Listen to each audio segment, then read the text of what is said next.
So dudes, it's your boy Tuhu, and this is my list of gacha games that I'm personally looking forward to this year in 2025.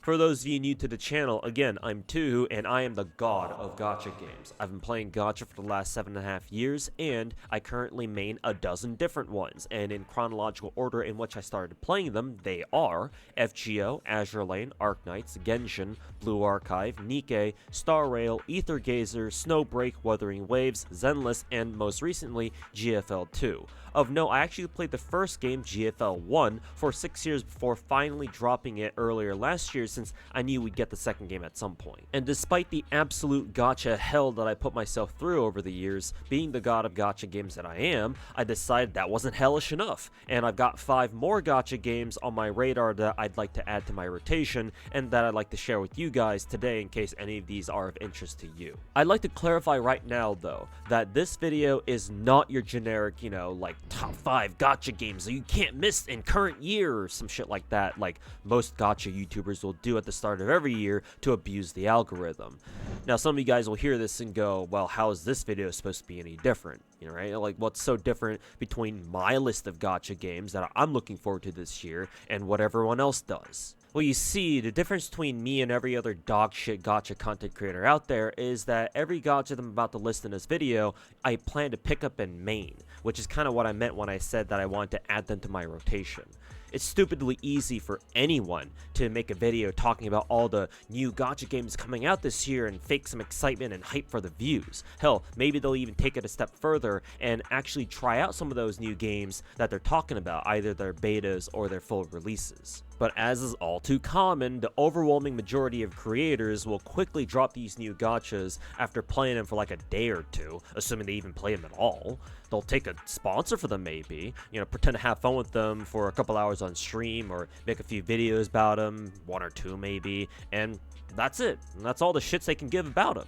And they go straight back to whatever MiHoYo slop they came from. Something something, Western gacha CCs are hot trash, something something. Me, on the other hand, when I say I want to play a new gacha, not only do I actually pick it up, but I also fucking stick with that shit. I said earlier that I main a dozen different gachas, right? So it shouldn't surprise you to know that I've obviously played more gachas than I currently do, but even then, I've only dropped a grand total of 3 gachas, those being Magia Record, Touhou Lost Word, and Girls Frontline 1 that I mentioned earlier, meaning that the majority of gacha games that I've decided to pick up, I have stuck with and still play to this day, which is far more than what you can say about the vast majority of so-called gacha content creators out there. So when I start talking about all the upcoming gacha games that I'm looking forward to this year, you should know that everything I say about them here is gonna be 200% genuine, or at the very least way more genuine than every other fucking YouTuber or streamer that you know of. Tell Techie to assemble like the Gacha Avengers or some shit for his gacha cast, and even then, all of them combined still wouldn't even have half the authenticity of this video alone. Now that that's out of the way, let's get started. I'll go in order of how excited I am for all these new gacha games. I'll give each game a brief description along with my reasons for wanting to play them and my concerns with them should I have any, and finally end each segment with a TLDR to summarize my thoughts. And with that, the first gacha game that I want to talk about here in this video is Magia Record Exedra.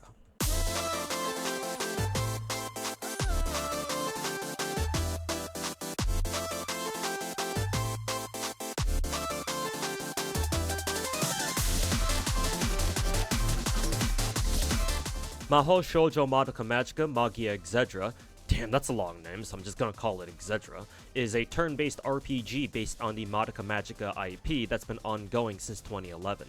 For those of you who are unfamiliar with this IP, Magica is basically about a group of young girls who become magical girls in order to fulfill their wishes, but soon find out that the way their wishes are fulfilled isn't exactly what they signed up for. It started as an original anime series that quickly became popular enough to get an official manga adaptation, multiple manga spin-offs, multiple movies, with the fourth one coming out later this year, and a gacha game even called Magia Record, to which Exedra will most likely be a sequel. While many gacha games coming out these days are either original IPs, or lately with games like GFL 2 and Endfield where they're sequels to previous gacha games that were themselves original IPs, Exedra for me has the advantage of having an already established IP that I've been historically quite familiar with. I watched the original anime series, I read a few of the spin-off mangas from back in the day, and I still remember going down to, I think it was the Orpheum Theater in LA to attend a Retribution movie premiere in North America back in 2013.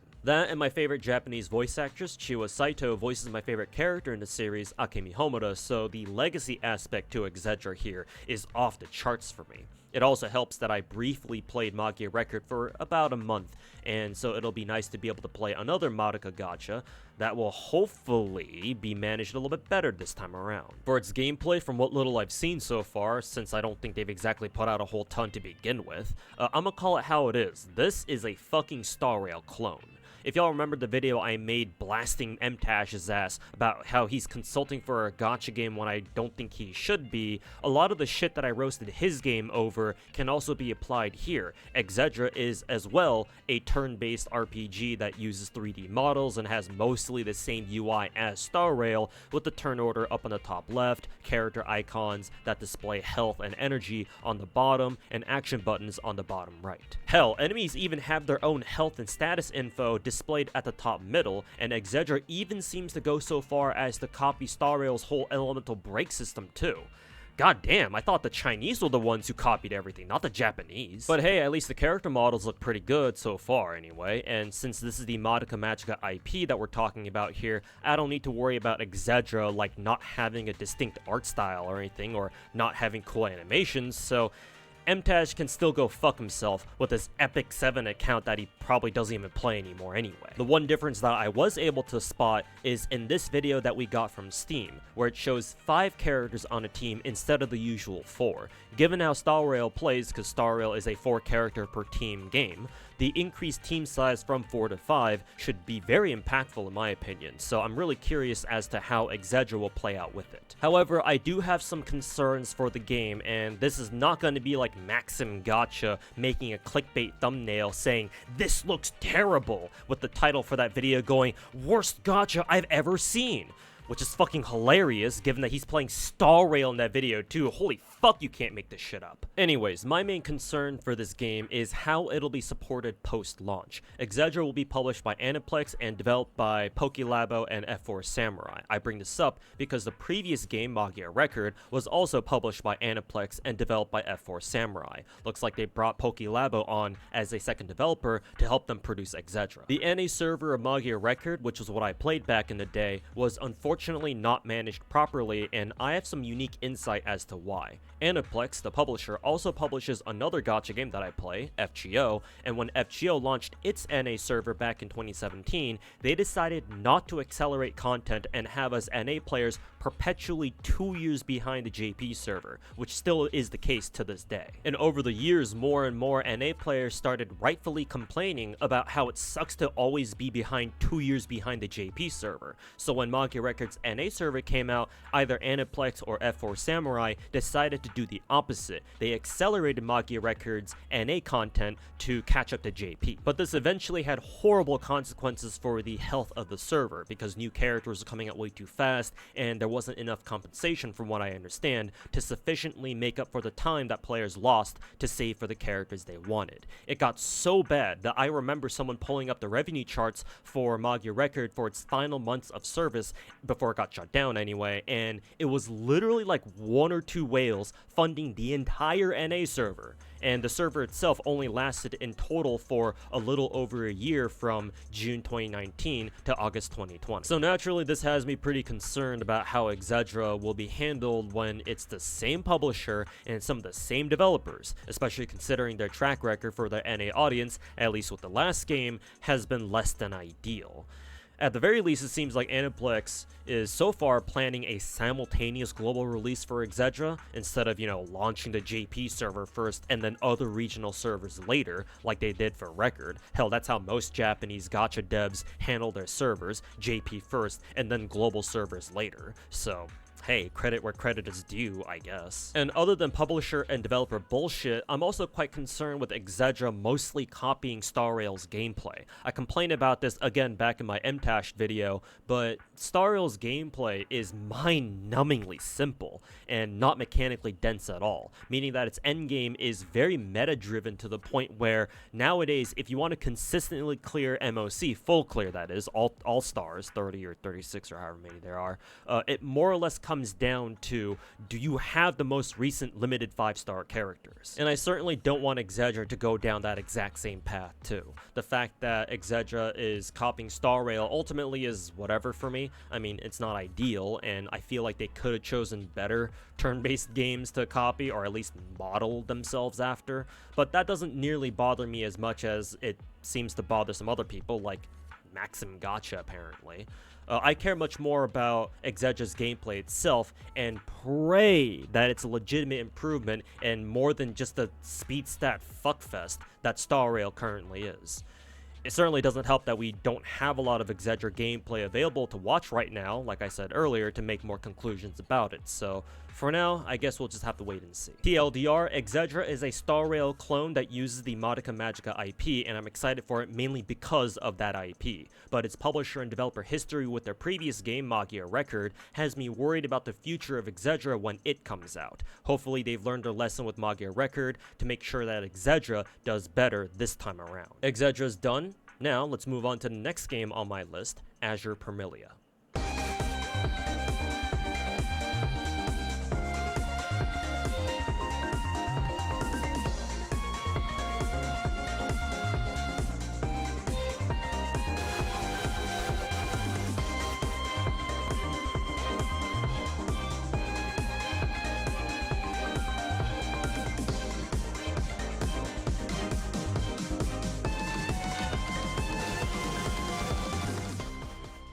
Azur Promilia is a high-fantasy, open-world action-adventure RPG that's being developed and published by Manju, and they're who I want to start with for this game, the developers. Manju produces another gacha game that I play called Azur Lane, so you can see where the name Azur Promilia comes from. As the polar opposite of Aniplex and F4 Samurai from when I was talking about Exedra, Manju is absolutely based because this is the kind of content that we get with Azur Lane.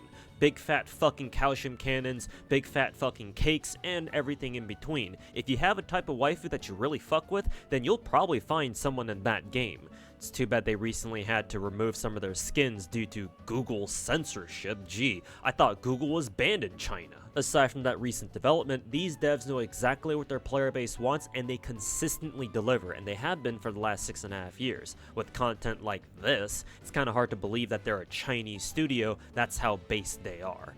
Just don't ask what Azur Lane's actual gameplay looks like. While obviously Azur Lane so far doesn't have quite the same Gunnar levels as Azur Lane does, I bring up the developers here because to me they're one of the best gacha devs out there in terms of understanding what their players want and giving them what they want. So I have a lot more faith in them that they'll be able to make Azur Promilia a great game, more so than most other developers that I'm going to talk about in this video. Now for the game itself, Azur Promilia is what you get when a Chinese studio decides to polymorph Genshin Impact and Palworld with the flair of a Nintendo-style UI. Minus the guns from Palworld, of course, unless Manju is even more based than I thought. At its core, this is undoubtedly a Genshin clone with its bright colors, cheerful atmosphere, focus focus on exploration, like running around fighting mobs and bosses while collecting treasure chests and stuff like that, open world nature, and of course, cute ass anime girls. But the additions that they're featuring to enhance that core Genshin experience are looking phenomenal. For example, the Pokemon-style companions, called Kibo in this game, appear to contribute significantly to your overall experience. They assist you in combat, they serve as mounts for faster exploration. Hell, you can even get a dragon to fly around on, which is absolutely mind-boggling as someone who's been playing Genshin for the past 4 years. And they can be tasked to work on farms just like in Pal World. Hopefully Pal World doesn't feel the need to try to sue Manju for taking this idea from them. They got enough to deal with as it is, with Big Daddy Nintendo kicking down their front door. Speaking of which, the other major addition is the farming. Technically, Genshin also has farming, but it's very bare bones and isn't what I would consider to be like a big part of its experience. Azur Promilia, on the other hand, looks to have a much more fleshed out farming system, and as I mentioned before, the Kibo also play a part here since they directly work on and manage the farms for you with their different abilities, assigning them to different tasks, again, just like in Pal World. The two main things that I'm excited for in Azur Promilia are its exploration and combat gameplay. I came to really enjoy exploration in Genshin, stuff like, finding treasure chests and oculi, and taking in beautiful and impressive scenery along the way. So I expect Azur Promilia's exploration to be even better since it has something Genshin doesn't, which is the Kibo companions, who will only add to the exploration experience by serving as mounts. But the thing I'm more interested in is the combat. The best way that I can describe it from what I've seen so far is that it's Wuthering Waves, but with the visual effects and the flair, I guess you could say, of Zenless Zone Zero. Azur Promilia's gameplay appears to have a lot of the same elements that Wuwa does. The 3-character team size, a break system that stuns enemies temporarily, and character intro and outro skills by the looks of it. You can even directly call for an assist from your on-field Kibo, which is kind of reminiscent of how Wuwa characters can have their main echoes use their abilities to assist them too. But the way the combat looks in this game reminds me a lot of Zenless Zone Zero. The overall vibe is if you took Genshin's combat and then you gave it a Zenless style combat aesthetic, and then you get this game basically.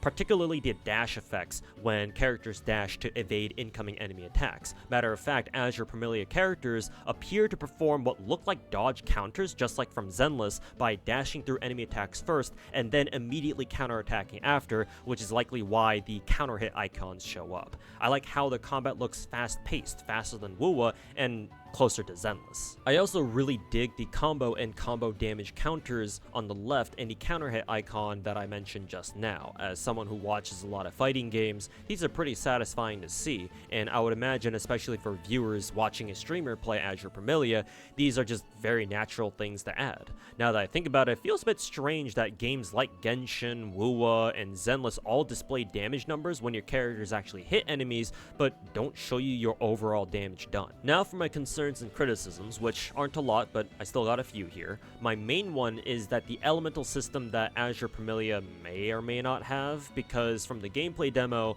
it didn't look like different elements really did anything unique. The damage numbers that pop up are all the same color, they only change for crits, and it seems like enemies can be broken just the same with any element. To this day, I still think Genshin has the best elemental system simply because combining different elements together does cool shit and rewards you with status effects and bigger damage. But I have yet to see another gacha game do something akin to this. Like, I heard Wuwa was originally supposed to have an elemental system that behaved like this, but I guess that got removed during development. While this might not be a problem for other people, my issue with the elements in Wuwa is that since they don't react with each other like they do in Genshin, ultimately all the elemental system in Wuwa does is put arbitrary restrictions on like who you can use against certain enemies, who are either resistant to your damage or are just straight up immune to it. The worst way this manifests is in Tower of Adversity, the endgame mode for Wuwa, where the floors feature specific elemental buffs that usually force you to use characters of that same element if you want to have the best chance at clearing them. And I'd prefer not to see something like this show up in Azur Promilia too. Like, I want Manju to do something interesting with their elemental system if they can. It doesn't have to be as in-depth as, say, Genshin's per se, just something that's a little bit more engaging than just, oh, you do 30% less damage to these enemies if they happen to resist the damage type that your character does, and if you don't have any other characters to work with, then you can go fuck yourself. My second criticism is a small one, but I'd like it if Manju cranked up the sound effects, particularly during combat. I get that Azur Promilia is supposed to be a much comfier game, and so sound effects are more muted as a result, but the combat has enough visual effects and impact to them that I feel like they warrant good sound design to go with them to make it feel more immersive. From the gameplay demo, attacks sound like a bunch of like soft glass breaking and leaves rustling in the wind and stuff like that. Stuff that doesn't sound very impactful, at least not to me.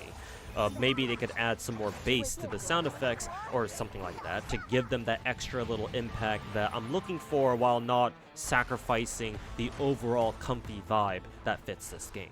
TLDR, I'm excited for Azur Promilia because to me, this is basically Genshin Impact all over again, but potentially even better by combining Genshin's exploration with Palworld's companions and a farming simulator for a very comfy and cozy gacha. And it's being developed by a very based studio, though them having to censor themselves due to Google guidelines is kind of bullshit, even if it's not exactly their fault. That was Azur Promilia. Up next, NTE.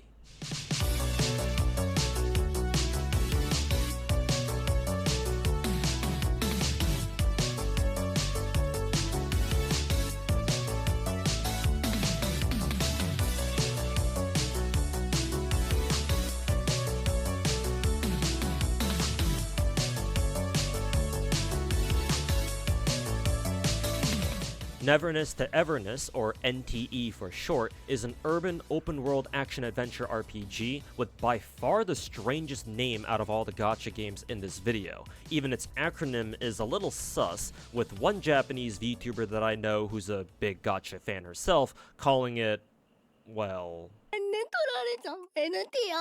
Its unconventional name aside, though, NTE is being developed by Hotta Studio, the same devs behind the original so-called Genshin killer, Tower of Fantasy, and will be published by Hotta, Arc Games Inc., and Perfect World Games, I assume to handle the various regional servers of NTE when it comes out. I first heard of NTE back when it was initially gaining traction when its gameplay demo first dropped. Hell, even Asmongold reacted to it on his stream and glazed it for having, quote, no right to be this impressive. So you know Hotta Studio is about to shove a fat sponsorship deal down his fucking throat to have him play it. I mean, why else did he even bother playing Star Rail? But not gonna lie, as soon as I found out that it was the same dudes who made TOF developing this game too, I was like, bruh, are you fucking shitting me right now? For the sake of transparency, I have never touched TOF. I've only ever heard stories about some of the shit the devs may or may not have pulled with that game. Stuff like how TOF gained a reputation for either calling itself or its players calling it the Genshin killer, so to speak, which is about as retarded as saying that Ashes of Creation is gonna be the next WoW killer, and how Hotta Studio allegedly stole some of MiHoYo's assets and used them in TOF. Whether these stories are true or not, I'll admit that they've tinted my opinion of this new game that they're working on, so I met it with some initial skepticism before watching. But after watching the demos, I've gotta say, I do really like what I see, and so I want to give this game a fair shot when it does come out. The thing that makes NTE stand out from the rest, well, most, is its GTA elements. Now, the GTA purists out there will disagree with calling this game a GTA-like, since according to them anyway, a core part of a GTA game is the ability to run around causing mindless chaos and running over people with your car like your name's Samshud Dinjabar. While I myself have never played a GTA game before, and so I can't confirm or deny that sentiment, it's undeniable, I think, that NTE's GTA blueprint is one of its main selling points. I certainly don't know of any other gacha out there that's out right now that even comes close to something like GTA. Maybe there's like a racing gacha out there somewhere, but is it also open world? Probably not. And as someone who's never really been interested in playing a GTA game before, and certainly as someone who's never really been that big into cars before either, I'm not gonna lie, having a gacha like this might get me to pay more attention to them. At the very least, by making itself a GTA-style game, NTE's already differentiated itself from all my other gachas, so at the very least, I know that it'll provide a unique experience that my other gacha games just don't offer. But the game wouldn't have interested me much if all it was basically an anime GTA gacha. Luckily for me though, there are other things that I really dig about it too. The biggest of which is the dichotomy between the light world and the dark world, let's just call them.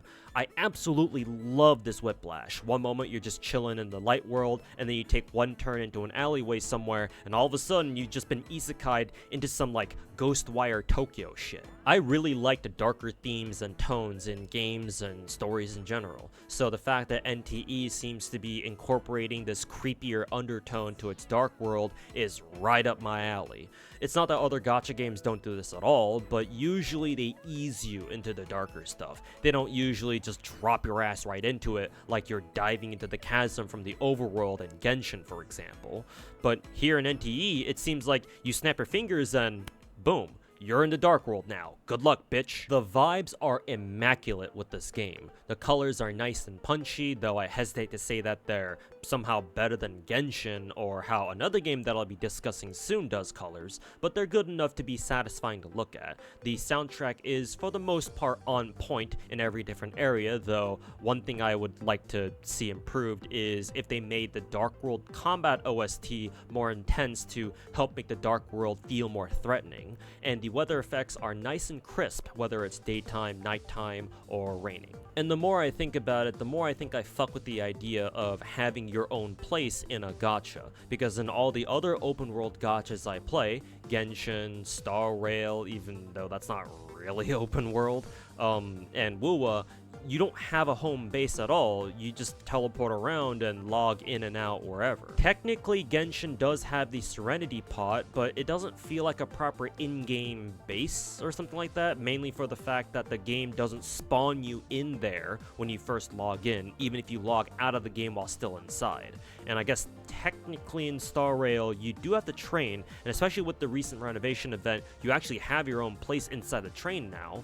But to me, that simply still doesn't compare to something like this. Normally, having a home base or not doesn't really bother me, but having played Genshin for the past 4 years, and then now seeing that we'll finally get an open world gacha that actually lets you buy your own place, from the looks of things anyway, is pretty damn refreshing, I'm not gonna lie. Sometimes when I just want to hang out and vibe, I go to a place in Genshin, for example, that has scenery that I really like and just hang out there, like the Wangshu Inn in Liyue.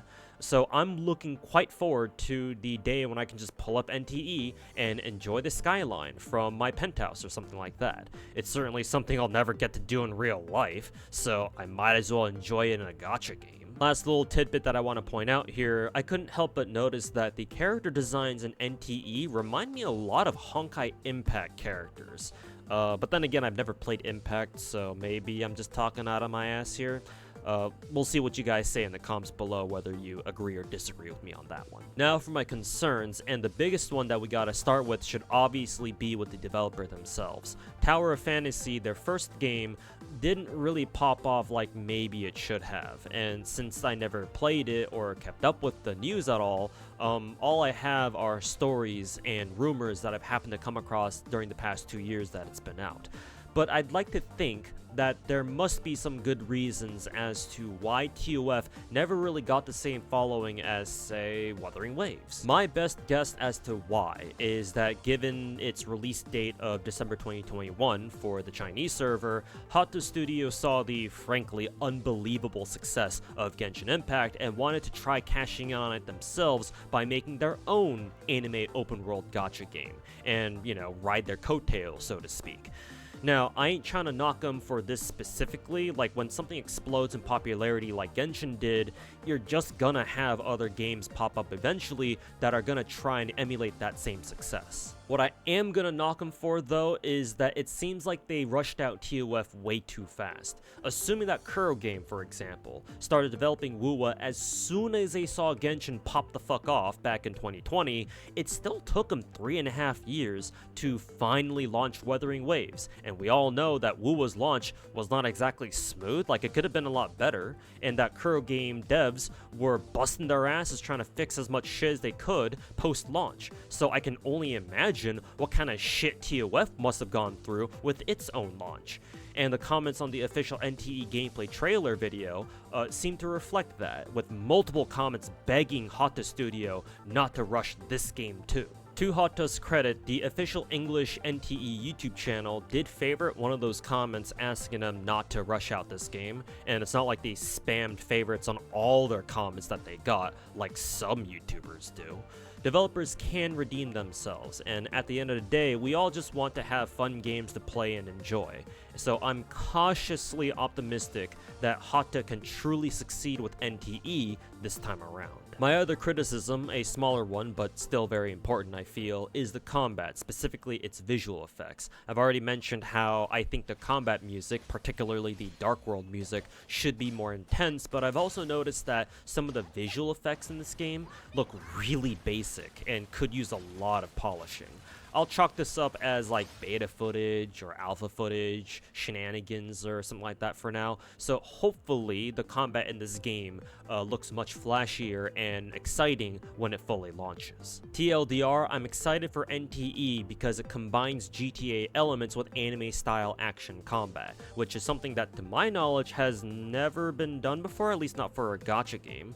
I'm a bit worried about their developer though, whose previous game wasn't that well received, but here's the hoping that they've learned a lot of lessons from it to make NTE as good as it can be, so I'm still excited for it. I would actually be looking more forward to NTE if this next game didn't exist. That game is called Project Mugen, now known as Ananta.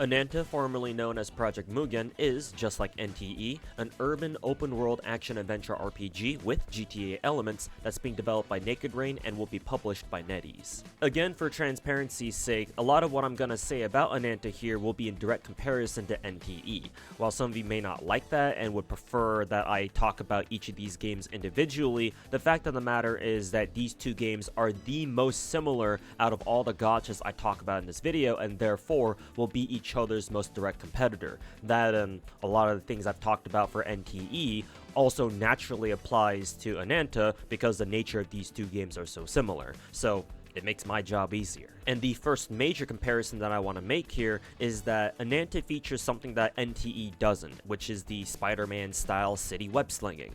Now, I'm not sure how much of this will actually be doing in game. It could very well be like a cinematic only or like a story mode only thing and not something that we can just do whenever we want.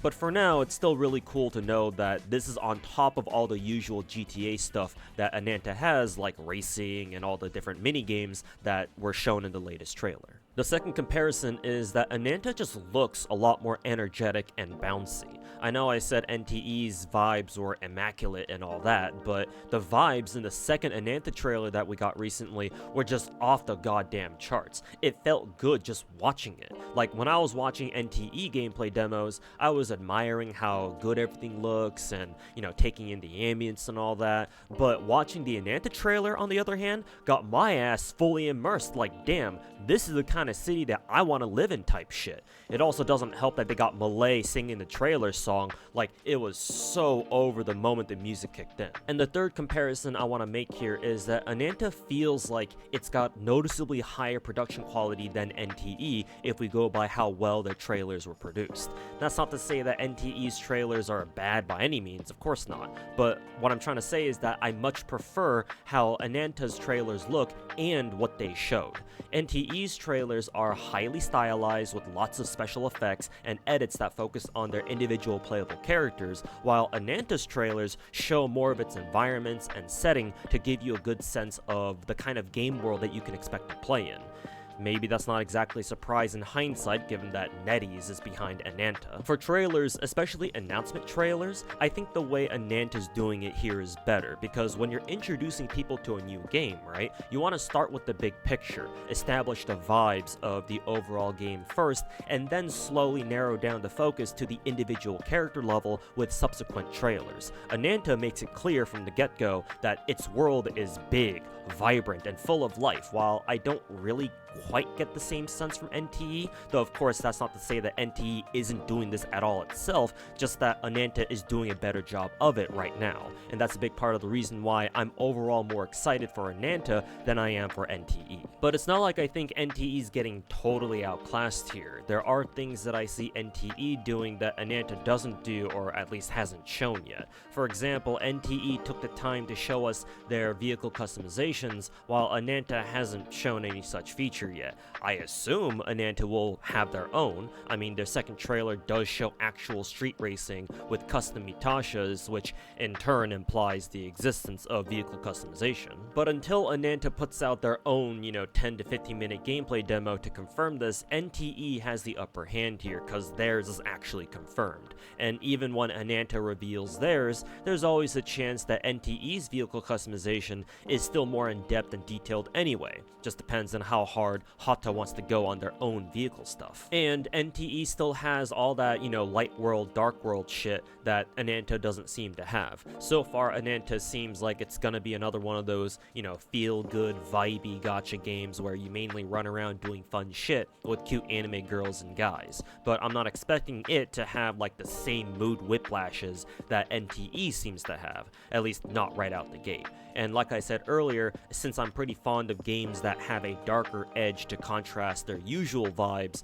I still have a good reason to pay attention to NTE, even if I'm more excited overall for Ananta. Normally, I'd list out whatever criticisms I might have about Ananta here, but I'd like to wait until we actually get a gameplay demo from them first, and I don't know enough about the developer here to talk about them like I did for the other games. I could be like, oh no, this game is being published by NetEase, yet another Chinese megacorpo trying to take over the world, but they recently just published Marvel Rivals, and it looks like they did a pretty good job with that. So honestly, all I care about at this point is that they let Naked Rain do whatever they need to make Ananta a good game. TLDR, I'm excited for Ananta because it feels like an even more fun and even more batshit insane version of NTE, though I still have my reasons to play both, and I hope both of them turn out to be good. And finally, last but certainly not least, Arknights Endfield.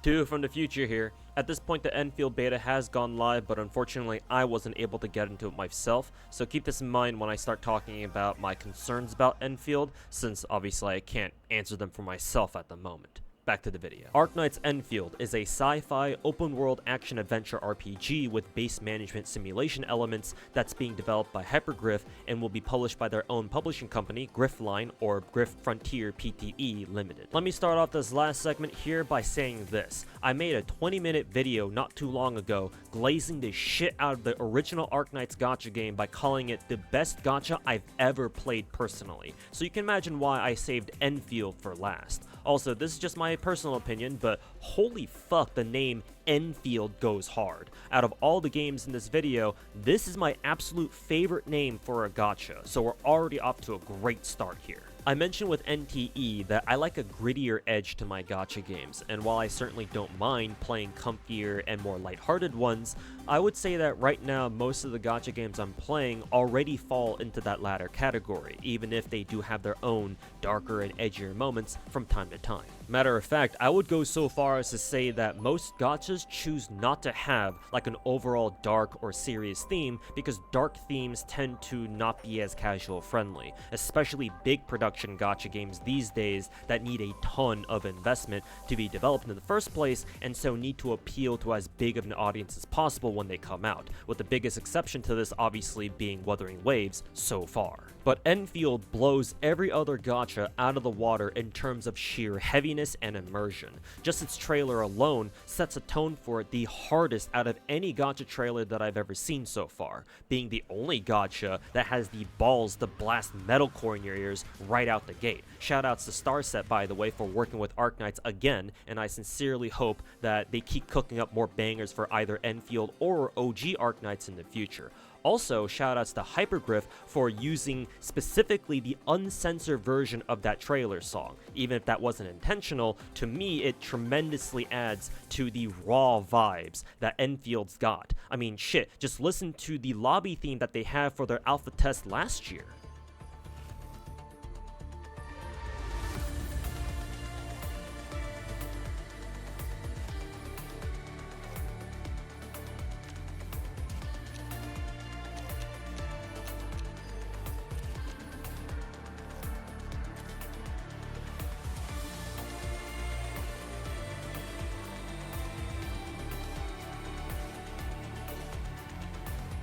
As you can tell by now, I'm putting a lot of emphasis on the music in Endfield, which is something that I haven't done for any of the other games in this video, aside from like mentioning it whenever I talk about like vibes or something.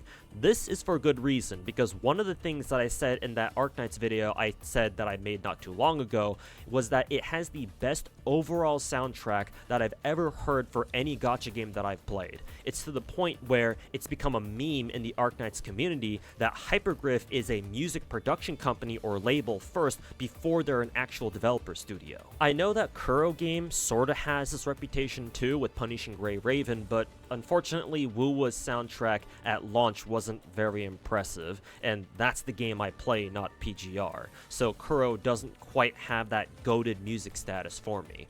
For the record, before you Wuwa fanboys get triggered by me saying this, Wuwa's soundtrack has gotten better, especially since the Black Shores update. But watching that latest Endfield beta trailer and gameplay demo, I still gotta give Hypergriff the title of Gacha Soundtrack GOAT. Besides the trailer featuring metalcore, which I'm a big fan of, the background music that they use in the demo is crisp and clear, and more importantly, it both sets the vibe and is extremely immersive. And while most of the soundtrack in the demo was ambient music with the occasional heavier combat tracks, the beginning starts off with an almost Old West guitar or banjo jam that instantly teleported me back to 2010 when I first saw the Cantina menu in StarCraft 2, which means that Endfield will hopefully have the same insane variety of music genres that the first game has. Moving on to the gameplay, the biggest thing that stands out to me is the fact that all your characters in Endfield are present on the field at once.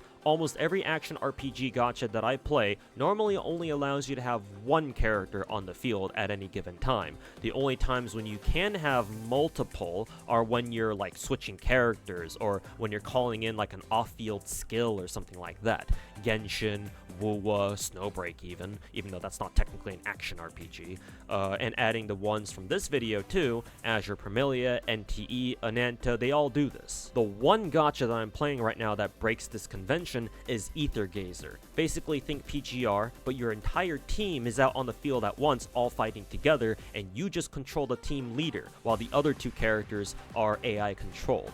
And personally, while I'm more used to the single character games, let's just call them, due to having more experience with them, logically, I kind of prefer team games like Ether Gazer, because if you've got a whole team of characters at your disposal, why the fuck aren't they all out there at once beating the shit out of enemies? But seriously though, this provides a potentially very different gameplay experience that you simply cannot get with the single character games that I mentioned earlier. So it's quite refreshing to see Endfield also go against the norm here and be the first big production gacha to feature this mechanic. Also, just the fact that Endfield is a sequel to OG Arknights is so cool to me, because it wasn't that long ago when the thought of the gachas that I play eventually getting sequels still never crossed my mind, since gacha games, being live service, right, are designed to last as long as possible. So playing one for so long to the point where I get to see a sequel come out for one is actually kinda mind-boggling, I'm not gonna lie. It's by no means the only one that's a sequel, right? GFL 2 and technically Exedra are sequels too. But for Girls Frontline, the first game, GFL 1, already finished its main story, and so all the content it's getting nowadays, I believe, are just like side stories or something. And for Exedra, I only played Magia Record, the first game, for around a month, so I didn't have enough time to build up like a meaningful connection to the game itself. So Exedra won't feel like a true sequel to me, if that makes any sense. But not only is the original Arknights game still going strong, but Endfield will most likely run alongside it, meaning that there's a ton of potential for Hypergriff to do some cool ass shit for both games at the same time, should they choose to do so. It also certainly helps that my best girl in the first game, Surtur, is returning in Endfield, and given that Endfield is supposed to take place on like a whole different planet, seeing her playable again is a feeling I legit have not experienced for any other gacha. The closest would be like seeing Watu-K come back in GFL 2, but GFL 2 takes place only a decade after the events of GFL 1, so while I am very happy to see my favorite waifu back, it's not quite the same as seeing Surtur show up in all her flaming glory in the beta trailer. And by the way, no, I'm not calling her Levitane, she's still Surtur to me. And hopefully, I've been pronouncing her fucking name right all this time. Given how much I've been glazing Endfield so far, it may surprise you to know that I do have some criticisms and concerns for it, but in fact I do. Right now I have exactly two. The bigger of which is how combat will work in Endfield. While I've never played a beta for Endfield so far, I've never gotten to a beta for any upcoming gacha at all for that matter, so sucks to suck, I guess. I did watch some streamers like Kilston V play the alpha last year to get a sense of how the game plays, and I wasn't exactly a fan of what I saw of its combat. The AI didn't seem that good last year in controlling the other characters that you weren't currently playing, and while you can switch which character you're playing mid-combat, that still means that there's always 3 other characters on your team that you can't control directly. So whenever enemies did like AoE attacks, for example, I remember seeing the AI teammates having trouble dodging them or getting out of the way, and so they'd end up getting slapped a lot. So my question right now is, how are you supposed to deal with situations where enemies have a lot of AoE moves, right? Because if you can only control one character at a time, that means that the only 2 ways that I can think of to deal with them is either to get good enough at individual character micro that you can reposition your entire team to avoid them, or if the AI for your teammates has improved enough to handle their own most of the time. Judging from the demo, I want to say that the AI for your teammates has improved, and they certainly seem like they're more active in fighting than they were before, from last year anyway, but I can't say that for certain, of course. But the fights that they showed in the demo trailer were just small ones of you just running around beating up trash mobs, so I can't gauge how much exactly the combat has improved overall. By the time you see this video, the closed beta may be out by now, and I'll probably have this question answered by then, or at least I'll have a better sense of what the combat will look like with full release. But for now, at the time of me writing the script, this is so far my biggest concern with Endfield. The other one is the factory or base management stuff. I myself have never played Satisfactory or other games like it, so I imagine it'll take me some time to adjust to it here in Endfield. But it's not that I'm really worried about. I worry about the whole base stuff being a massive time sink. I get that it'll be a main feature of this game, so like it or not, I'm gonna have to learn how it works in order to progress the story and all that. Hell, maybe it can even become something that I'll really come to enjoy, since I'm very clearly the omega autistic type with how many fucking gacha games I already play. But I'm still hoping that it's not gonna turn out to be something that requires hours and hours of like hyper autistic key jingling management to min-max how much gacha currency or other types of resources you get from your base every day. My main interest is in the combat, running around with my teams and beating shit up. Everything else is secondary to that in my opinion. Maybe it wasn't too bad in the alpha last year, maybe it'll even be improved in the beta, but all I'm hoping for is that it won't take up too much of your time on launch. Or, at the very least, I really want the autistic base management shit to clearly be an endgame thing. TLDR, Arknights Endfield is the gacha that I'm most excited for personally, mainly due to its world building, unconventional gameplay, and characters. And just like with Azur Promilia, I'm confident that the developers, Hypergriff in this case, will absolutely cook with Endfield. They just need to make sure to get the combat right and not have the base management shit take too long, and this should easily be my best gacha of the year. And that is my list of gacha games that I'm looking forward to the most this year, assuming that all of them do actually come out this year, of course. Maybe not all of them will, but that's a problem for me next year. In any case, let me know what you guys think. Do you think my takes here in this video were valid? Anything you guys would agree or disagree with specifically for these gachas? What are some gachas that you guys are looking forward to this year? Let me know down in the comments below. And if you enjoyed the video, make sure to subscribe to the channel. I know gacha more than anyone else. I am the god of gacha after all, and I got more videos on the way. Support me on Patreon if you want to see your name at the end of these videos, or if you just really like the content. I also stream on a regular basis to both YouTube and Twitch, so follow me over at twitch.tv/ToaSniper98 if you want to ask me about my opinions on the latest gacha news and drama, or anything else gacha related. That's it for me. Be cool, y'all, and we'll see you in the next one.